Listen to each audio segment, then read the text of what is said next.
So we're not using name tags? I think we're just going to say our name, even though it's on there. So Tm22, Erica Tennyson. Tm22, Eric Gerard. Tm22, Dawood Zahid. Tm22, Aparna Kalmik. All right, Tm22, Anup Roulard.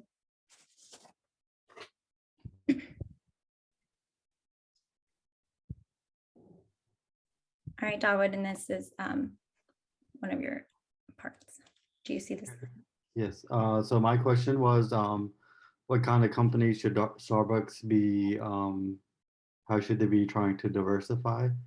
So I think the question that needs to be asked first is, why do we need to diversify, or what's the purpose? That basically allows a business to increase their revenue by leveraging their existing resources, brand recognition, and customer base. And I think more specifically, horizontal diversification, like using their existing resources, they could add more products to the company's portfolios that are similar or related to existing customer base. Some examples is they could start making espresso machines or coffee makers, and also they could focus on teaching on how to make drinks or offering coffee making lessons. That could also, kind of switch from employees making drinks all day to assigning a new role of them also training a customer. The art of teaching coffee making, I think, is also very important.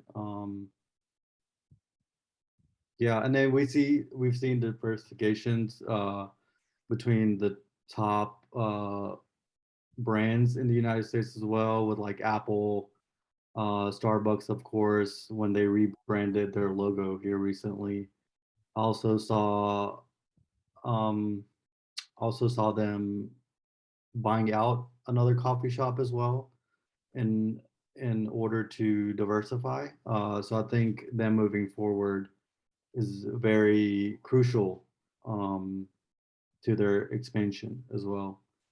Not just, you can expand, but let's expand into more products and better ways to showing people how to make this drink at home using our products.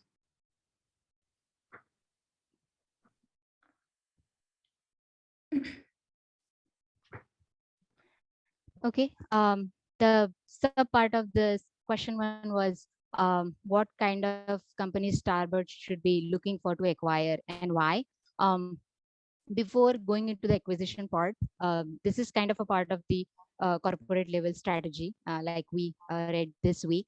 So looking at their strength right now, we all know through the duration of 5 weeks, we know why are they top coffee shops in the world, because of their competitive strategy, their customer relationship, global market situation or position, and their international market expansion. So the question would be why they still need to acquire companies, because market is changing. They may not stay at the top position forever. There is always a rising competition. Starbucks already has a competition who are offering the lower cost coffee and the coffee related products. So to up their game, they have to build this corporate strategy, and one of the part could be acquisition. So that's what this question was about. What kind of companies should be looking for? So instead of going into the theoretical part, based on my knowledge of Starbucks and what other industries that I know, I just think Starbucks should look for the horizontal integration. Like the name say, horizontal means on the same level. So it can stay in the tree. The positive will be you cannot keep your hands in everything. So if they stay and do the horizontal integration, it will benefit them because they are already a top leaders. They already have a processes and strategies in place. So that's the main reason I feel the acquisition is important for them. And in which kind of company they should go and acquire, I would say they should stay on the same line. That's my opinion. There could be a number of other factors people may be thinking about, but that's my personal opinion. They should stay on the same level and just uh, use similar coffee related products or sandwiches, drinks and juices. But their sugar content and calorie content is very high in some of their products. So in my opinion, I feel like they can still have some mergers with the company who already have products in the industry with lower calorie counts and lower sugar count. So these healthy products offering they can also put in their menu. So that way also they can expand. Other portion I wrote is, like, we know they already have slide one, please. Oh, sorry. Yeah. So I said they already have by now 30,000 shops around the world. So uh, I thought the another option could be they can utilize their existing locations, their culture, their diversity, and apply these plant-based products. It's kind of a norm, no matter which country it is. And keto diet, oatmeal kind of products, those are also up in the market, no matter what part of the country you are in. So that also stream they can look for. Some of the company that I know through my readings are basically Chobani, the Greek yogurt company we all know. They actually had talks in 2015 to acquire that, but uh, I don't see where it went. But I still see Chobani can be a great option. They are already looking for the healthier option for the ready to drink coffee. And there is I have some of the companies listed here. La Colombe Coffee Roaster, Keto for the keto diet related option, and Java Monster is a nice blend of coffee plus energy drink. It's something giving new to the market. I mean, the market, they already have it, but just like merging it together and giving different experience to existing customer, plus adding a new customer base. So I think these are kind of a company and areas they can look at for acquisition. Second slide, please. And why the acquisition is needed, basically, we already know they have already acquired everything in their value chain.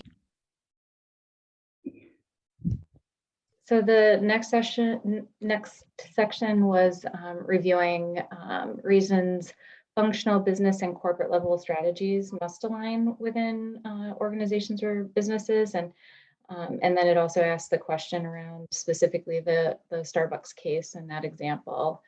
I think the interesting part, I think it's pretty intuitive that it would be critical for businesses to know that their functional level business strategies align with their business unit strategies as well as their corporate. I think it really is critical for the results that businesses are aiming at. It's kind of the essence of even strat planning when you think about the structural strategic plans and how those then really are the cascading approach. I feel like the functional and business and corporate level strategies have to be that similar cascading approach in order for businesses to execute and achieve the results that they're aiming for. It really would be much more challenging and similar to businesses that don't create or establish strategic plans with goals and articulate what can be measurable. I think the integration of all of those different strategies are critical. And if you don't have them, it's a lot more confusing. There's a lack of direction, lack of clarity. So it does fit, I think, nicely with, if you think about organizational strategic management in general, it has to be a key ingredient to integrate those strategies and make sure that they're aligned. You'll see, organizations that are aligned strategically, they'll operate more efficiently. They do position themselves for creating those competitive advantages. They'll achieve greater differentiation. It allows them to really leverage and create those unique capabilities. Again, that's about product positioning and brand positioning. They'll deliver more value and they'll achieve better outcomes. It's kind of like the absence of goals. You don't achieve the same level or quality of your outcomes. So I think in general, all of these things are really critical for long-term business success. And the next section, go back one, there you go. Just expanding a little bit, thinking about Starbucks, I went into a little bit more detail around some of the examples, but I do believe that Starbucks does demonstrate evidence of, the alignment across those business strategies. And, I gave some examples, like one would be how they are paying attention to their employee onboarding and training of their partners, right? So they talk about, their investment in what they want those employees to be able to have as cohesive in their strategy, aiming at the business level strategy, which would be product differentiation. And in order to achieve that, it's excellent customer service. So their focus in the employee onboarding is really about what is good, excellent level customer service, and what will that experience translate to for the customers. And then if you think about how that ties into corporate level strategy, it really is the human resource management. So how are they really investing in their workforce and workforce development?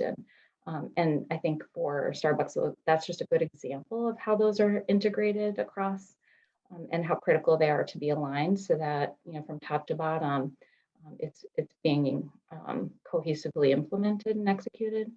And another example, I think, if you think about their research and design, especially as they were entering into new markets, the research around culture and what that would mean for product development in those new markets, it's another important example of how those are different business level strategies. Research and design is a functional business, right? And then how that leads to business level strategy and new product development, which is about differentiation. And then, entering into new markets is the growth strategy that's at the corporate level. So kind of just taking that as a cohesive lens of the examples that I think demonstrate it. Are they perfect at it? I don't think any business is perfect at it all the time. I think it's a continuous improvement. Continuing to evaluate, all of those different strategies and measuring what the outcomes and the results are in order to look for opportunities for augmenting what you're doing to get better results. I think that's always a part of any business planning and strategic, business strategy. So, Yep. I think that was the primary content for my part. Yeah. Awesome. So my question was around MBOs. So MBO stands for Management by Objectives and is defined as the management practice which aims to increase organizational performance by clearly defining the goals and employee objectives for the organization that are agreed by both management and employees.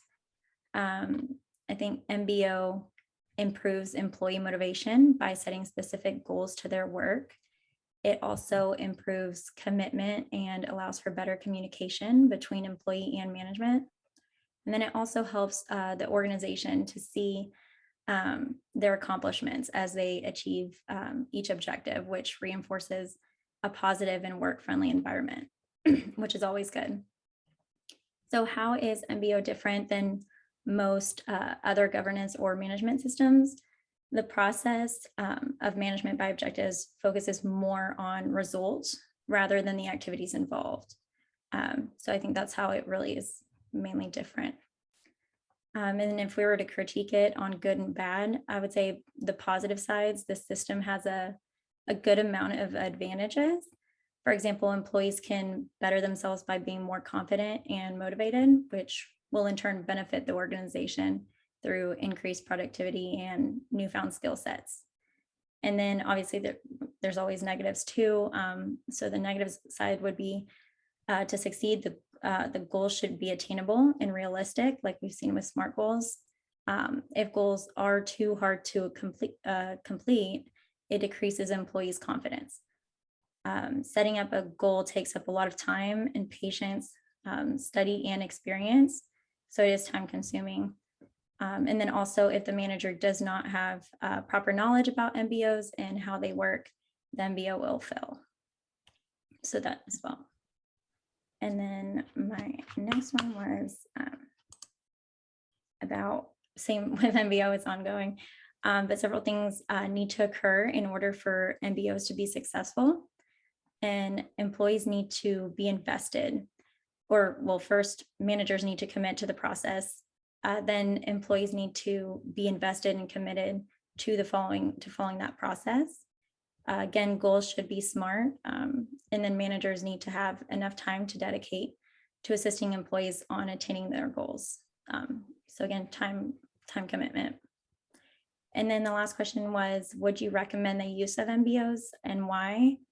Personally, yes, I would recommend the use of an MBO because it is result focused and it motivates employees, which achieves higher performance levels for the company. And there's studies around that as well. And then other reasons for why I would recommend MBOs are because it's organized and I like organization. But the objectives of an organization are identified from the company's strategic plan. So it starts from there. And then employees and supervisors discuss performance objectives at the beginning of a performance review period. And then they also, like at the end, employees and supervisors meet to record results of performance objectives formally at the end of the review period. So that's what I would have chosen them. Yeah, just the only thing when I was reading, I just thought like with MBO, it's just like meeting company objective by making sure whether employee has met the goal or not. By the time employee reaches that goal, maybe the objective might have been changed over the course of the duration. I just feel that's a little bit of disconnect. It's not like a quantitative. You cannot justify that. The customer service you want to give. So the goal I said for customer service will be, okay, make sure your client are happy. The definition is really vague. Like, what does that count for? Should have lesser customer calls, lesser support ticket, what does that quantify? That's the only drawback I thought about MBO. Otherwise, like you say, SMART goals, our employee performance also is based on the SMART goal, right? So there is a pros and cons of it. So yeah, I agree with you on that. Yeah. Yeah. Oh, I went back too far. There we go. All right, can you hear me? Yep. All right. My portion, it was a little too long to read there, but it really looks at the class as a whole and looking at the problems considered and the point of view and analyzing whether or not strategies surface from the CEO, the general manager, or is it part of the enterprise or the firm as a whole? And the ultimate question it came down to is the specialist who's able to exercise control in their organizational life and their deference to really be creative and contribute to the team is really where the value is created. And I would have to agree with that. But I would also have to say that it comes down to if you're working at Starbucks and if you're a barista, think like a manager. And if you're a barista or a manager, think a little further, think like a regional director. And if you're a regional director for Starbucks, think further, think like the CEO of Starbucks. And if you're already at that pinnacle level, take it to the next level and think like a leader, think like a dreamer, Elon Musk. And it takes those who think outside of the box, really taking it to the next level. And I really liked this picture of Jeff Bezos. He never lets his company forget about the customer. Everything is about the customer, everything. And it doesn't just stop at the customer in one facet. The customer is external customers and your team members who are internal customers. So it's everything is accomplished by the customer. And what does the customer want? They want their product faster. They want it sooner, easier, and simpler.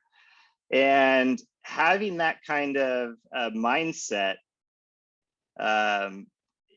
is crucial, because he took it from just an idea in his head, which seems an obvious part, but his execution, his clarity, and transferring that not just transferring it, but committing it from the top down. But in some organizations, it has to shift and be from the bottom up. And if we go to the next slide,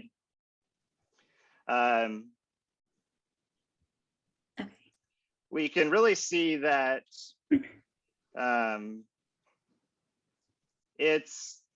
you really, in an ecosystem thinking, it doesn't have to be executive domain only. It could be a bottom-up ecosystem in being successful. It could be from the side, coming in from the side, top down in all directions. And Google is one of those that took that idea. They had an open door policy and came to a concept of noodling. And that's how Google Alerts started, being able to pitch these ideas. And if it's a top-down approach, can the people at the bottom get their ideas to the top?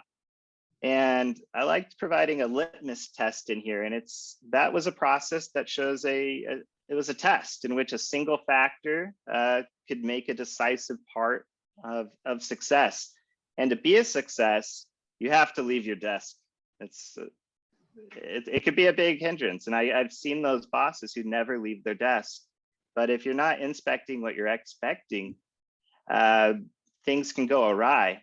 And I did like the Amazon phone. I forgot about the phone. They came out with a phone and I put flames on it because it was an idea that completely failed, and they quickly covered it up. And it's odd how a company will try to be different, but they really lost.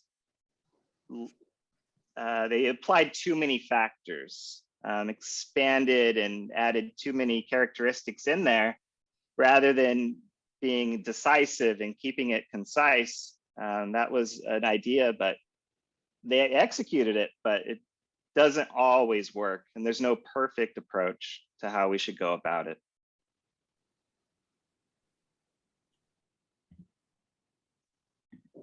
Awesome.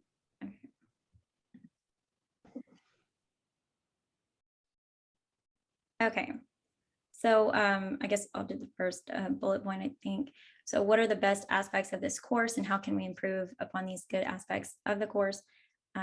One of them was Professor Meeks, I thought was very passionate about teaching and is very knowledgeable on the subject. So just taking what you want from that course it's very open, a lot of information. It's helpful. And I noted the additional resources and videos assist to apply, I think, broader applicability of the course materials in the learning. So I liked the depth of the extra elements that he included, but I countered that in addition that it was quite expansive in size, and I found myself overwhelmed at times, rarely being able to get to some of that optional content. And so, especially with the duration for some of them, I was looking for a little bit more of like, how could I prioritize if I could pick one of these, 60-minute episodes, which one would I want to prioritize? So just suggesting that maybe there's some sort of rating system, rank order or something that he might be able to add as an element. That would have helped from my perspective. Maybe someday I'll get back to some of them, but with the depth of what we have to cover for the duration of the week, it's a lot. And so you have to cut it off at some point to balance. I like that. And I enjoyed playing to win. That was my favorite part. I also enjoyed the videos, but I thought having a guest lecture video recording from an executive in the class could be a neat idea. Maybe somebody has a famous CEO or an executive that could contribute, or if it's someone associated with the university, and those past recordings from previous classes could be just carried over and added as an optional video, but it could essentially be a catalog that's built over time for the future classes. Next to our mind, I just wrote like the overall, because this is about strategy. So I just thought the good aspect of this course was learning everything about strategy. We on and off hear about the word strategy, but when actually you read through the course material, it was like highly impossible for me to imagine there are like 2 books written on it. So understanding that and applying it to the work culture, I did not get a chance to apply to the work culture, but definitely I use my work concept and used it in our team project, but definitely help in creating our team projects and applying the knowledge, how the strategy works, what are we trying to achieve, how can we use each other's expertise. And second point is also like extension to it, learning about it. And uh, given this team project, we could apply those strategic knowledge, how to start from the scratch, how to start from the requirement, how you break your project into pieces, and how you use each other's qualities and deliver it as a final product. So yeah, I found it helpful aspect of the course.